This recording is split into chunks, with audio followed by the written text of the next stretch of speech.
Lundi 22 février 2016, valorisation des pères, le comité régional de l'ANEDIA pour la valorisation de la paternité se prononce.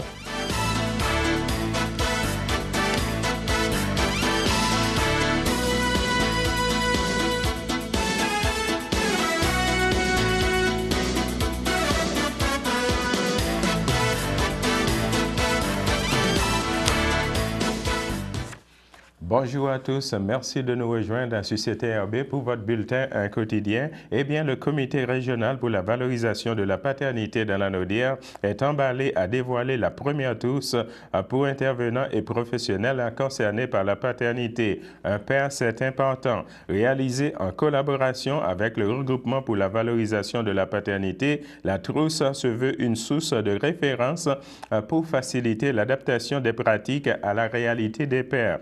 En 3 actions distinctes, accueillir, comprendre et agir, on y retrouve les ingrédients essentiels à l'intervention auprès des pères, tels que l'impact du père dans le développement de l'enfant, les facettes de l'engagement paternel et les principes pour rejoindre les pères.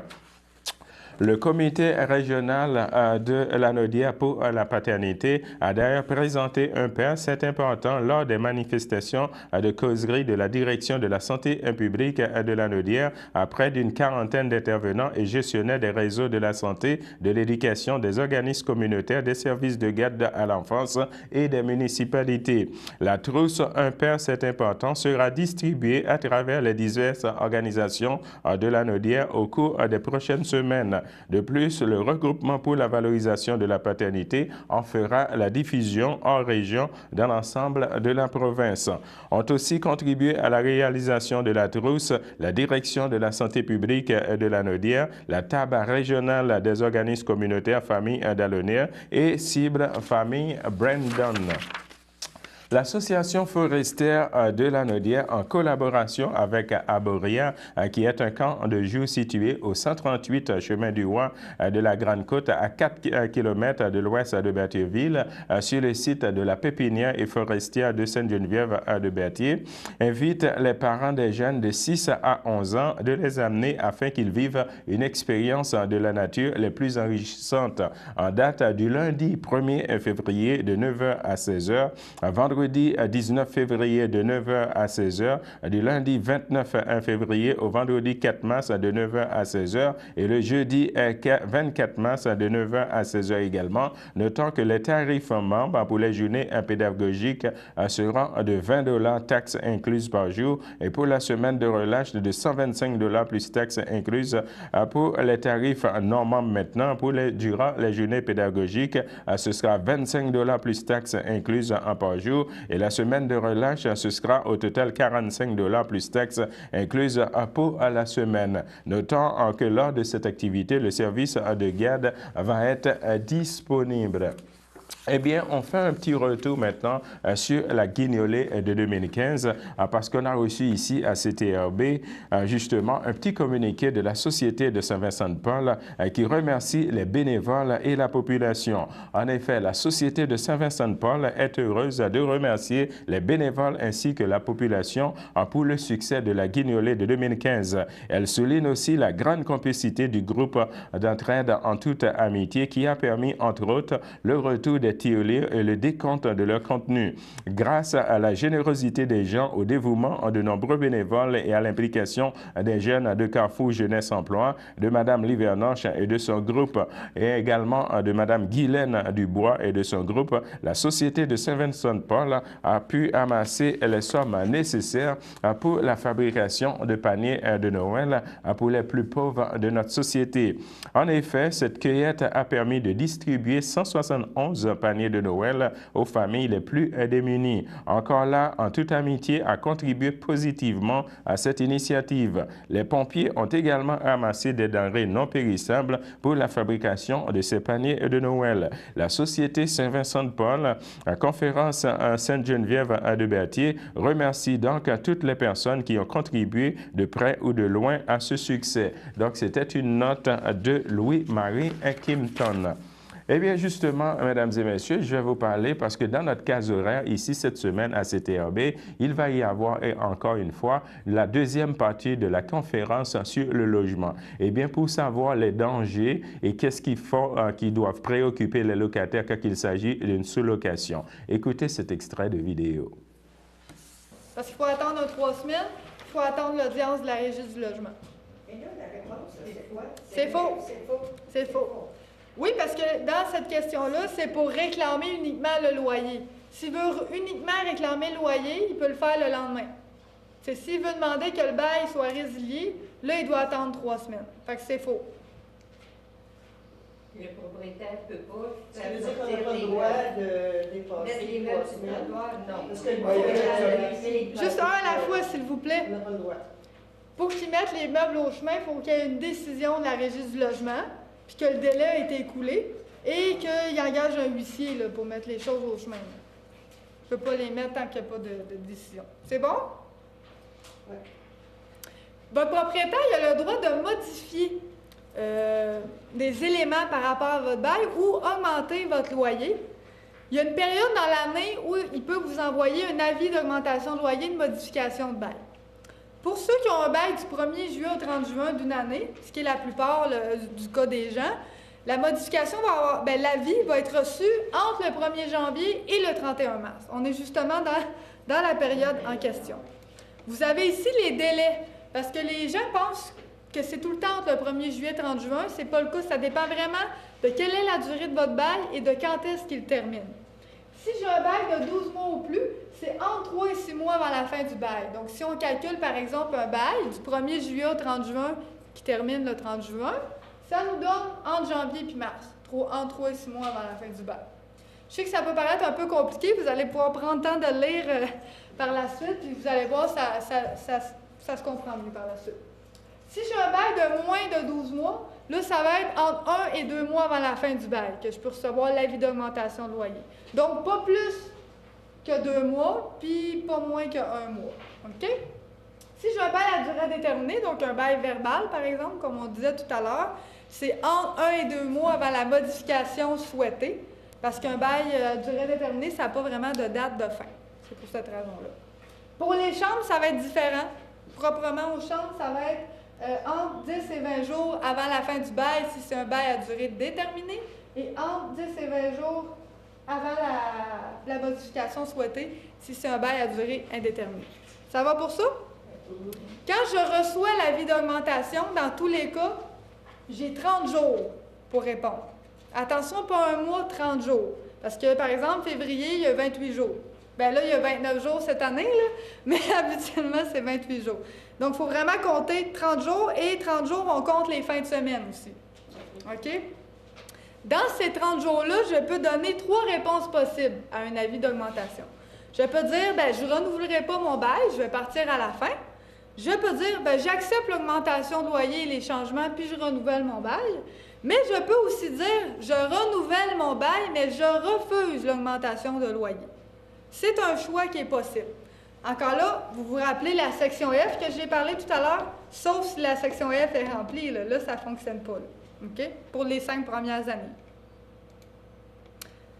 Si je ne réponds pas à l'avis d'augmentation, qu'est-ce qui se passe? Je suis présumée avoir accepté, mon bail est renouvelé. Donc, si je reçois un avis d'augmentation de mon propriétaire qui m'augmente de 100 $, je mets ça de côté, je m'en soucie pas, c'est pas important, je vais être pognée avec une augmentation de 100 $ au 1er juillet. Là. Fait que c'est important de répondre rapidement. Si je ne reçois pas d'avis d'augmentation, puis que je ne désire pas quitter mon logement, donc on ne s'envoie pas d'avis mutuel, mon bail est renouvelé aux mêmes conditions. C'est pour protéger le droit au maintien des locataires que ça va toujours se renouveler automatiquement. Pour ne pas être pogné pour dire « il faut que je parte à la fin de mon bail ». Si moi, je ne veux pas renouveler mon bail, c'est de ma responsabilité de le dire au propriétaire dans le délai légal. Ce n'est pas à lui de vous appeler et à vous demander si vous voulez vous en aller. OK? Ça, c'est important de le savoir. Ça va être la même durée que j'ai nommée tout à l'heure. Donc, si j'ai un bail... Le Centre d'action bénévolat de Detré invite le public le samedi 2 avril 2016 dès 20h à assister à un concert de musique classique à la polyvalente Pierre de l'Estage. Le coût des billets, ce sera 35 $ par personne.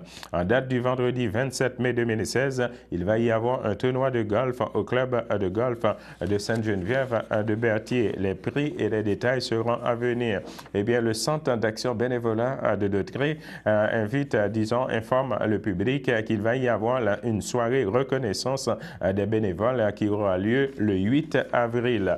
On continue avec le Centre d'action en bénévolat de Detré concernant ses activités. Eh bien, justement, la semaine de relâche s'en vient et le Centre d'action bénévolat de Detré présente ou bien fait la projection de film dénommé Les Petites Vues. Eh bien, en date du mercredi 2 mars, dès 13h30, il va y avoir la projection du film La Guerre des Tucs en version animée. La durée, ce sera 1h24. Pour la journée de la femme en date du mardi 8 mars, dès 13h30, il va y avoir la projection du film Les Suffragettes.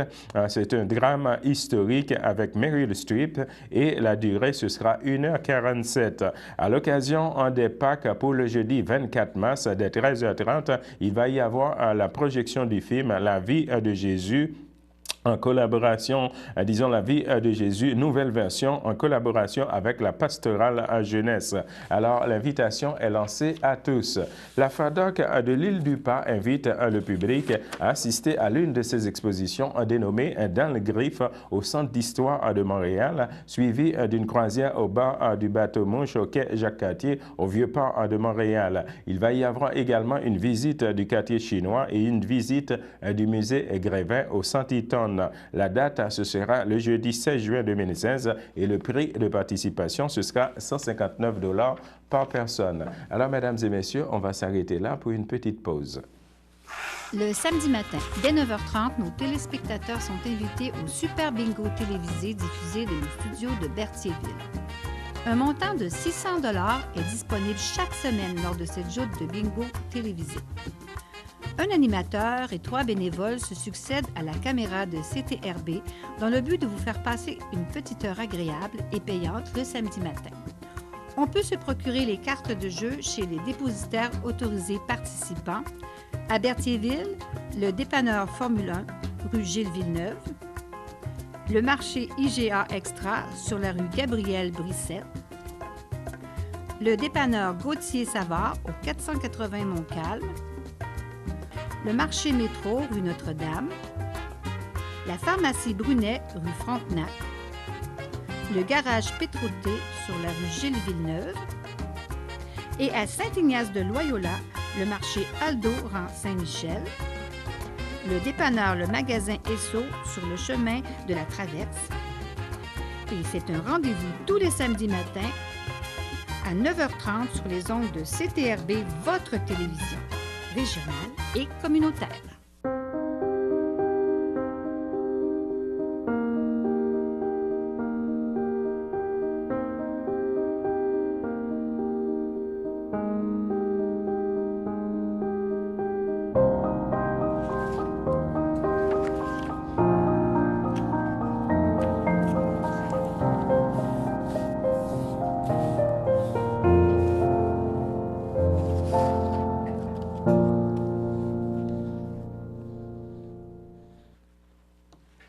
Eh bien, mesdames et messieurs, on n'a pas d'anniversaire de notre base de données aujourd'hui ici à CTRB. Eh bien, le groupe d'entraide en toute amitié invite le public à sa super vente de liquidation de vêtements d'hiver qui se tiendra le 1er au 4 mars en 2016.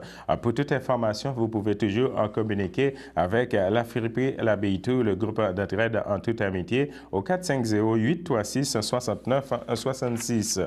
La Société de conservation d'interprétation de recherche de Berthier et des Îles invite le public à parcourir ces 21 km de pistes de ski de fond et de raquettes dans un décor à couper le souffle. Notons que cette activité, ce sera gratuit. Une sortie de casino et de magasinage, eh bien, l'âge d'or de Saint-Ignace de Loyola invite le public justement à une sortie de casino et de magasinage. Le prix, ce sera à 15 $ et la date, ce sera le lundi 28 mars 2016. Notons qu'il va y avoir un premier départ de 8h30 au sous-sol de l'église de Saint-Ignace de Loyola et un autre départ de 8h45 à l'église de Berthier. Pour toute information concernant cette sortie au casino et de magasinage, vous pouvez toujours communiquer avec Mme Agathe au 450-836-43-48 et Mme Denise au 450-836-68-92. La municipalité de Lanoraie, en collaboration avec les concertistes de Chemin du Roi, invite le public justement en date du 13 mars et du 24 avril dès 14h à l'église de Lanoraie à assister à 2 concerts de musique classique. Le 13 mars, il va y avoir la présentation de Mme Annie Sans-Chagrin qui est soprano et pour la date du 24 avril, ça va être la présentation de Mme Cassilia Allenstein qui est flûtiste, notant que toutes les deux seront accompagnées dans leur présentation par le pianiste Denis Alain Dion. Maintenant, il s'agit d'un voyage à l'Oratoire à Saint-Joseph qui aura lieu en date du 12 mars 2016 et le prix de participation, ce sera 30 $ par personne. Il va y avoir un départ à Saint-Ignace de Loyola et au stationnement de l'église dès 8h30 et un autre départ en arrière de l'église de Berthierville dès 8h45. Pour toute information concernant ce voyage à l'Oratoire à Saint-Joseph, vous pouvez toujours communiquer avec Mme Renée Lemieux au 450-836-10-60 et Mme Claire Charret au 450-836-15-91. L'Association de la circonscription de Berthier de Québec solidaire tiendra un cercle citoyen qui portera sur l'agroalimentaire et la ruralité en date du 1er mars 2016 de 19h à la salle des Chevaliers de Colomb située au 4680 rue principale à Saint-Félix de Valois. Notons que cette rencontre est non partisane, est ouverte aux membres et aux non-membres et permettra d'approfondir la réflexion du parti sur cet important enjeu en préparation du congrès du mois d'avril prochain qui définira entre autres les programmes sur cette question. Donc tous et toutes sont les bienvenus. La Fondation pour la santé du Nord de la Naudière et le comité organisateur du défi 12 heures de Val-Saint-Côme, accompagné de leur partenaire majeur, soit l'entreprise charloise Morin, confirme qu'ils souhaitent cette année toucher l'ensemble de la population du nord de la Naudière lors de la 8e édition du défi 12 heures de Val-Saint-Côme qui aura lieu le samedi 12 mars prochain à la station touristique de Val-Saint-Côme.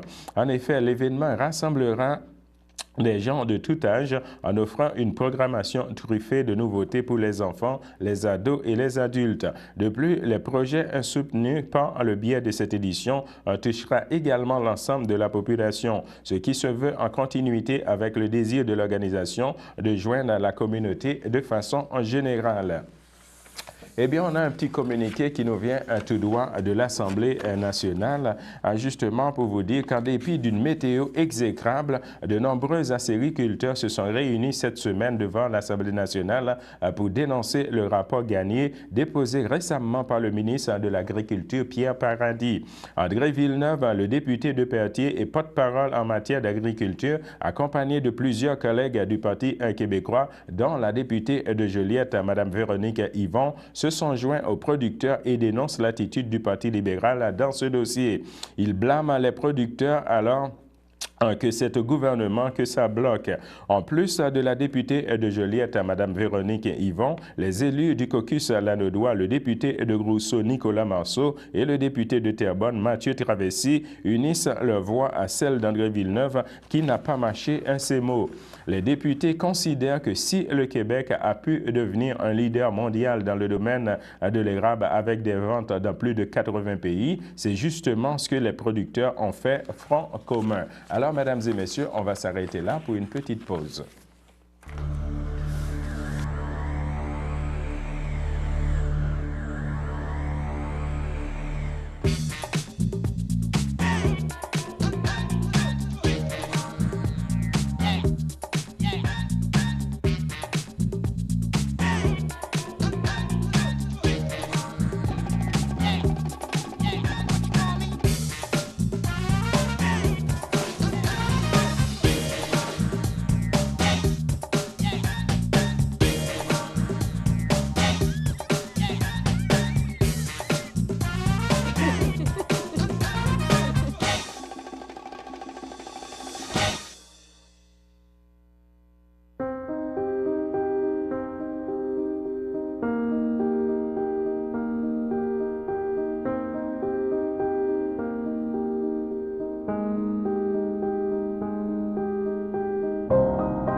Centre Parphélia Ferland le 19 février 2016. À l'âge de 79 ans est décédé M. André Sylvestre de Berthierville, fils de Lucien Sylvestre et de Apolline Drainville. Il laisse dans le deuil ses frères, belle-sœurs et beaux-frères, Maria Adam, feu Luc Sylvestre, Bernard Sylvestre, feu Louise Atelier, Claire Poirier, feu Jacques Sylvestre, Régent Sylvestre, Lucille Lessard, Germain Saint-Martin, feu Réjeanne Sylvestre, ainsi que plusieurs neveux, nièces, autres parents et amis.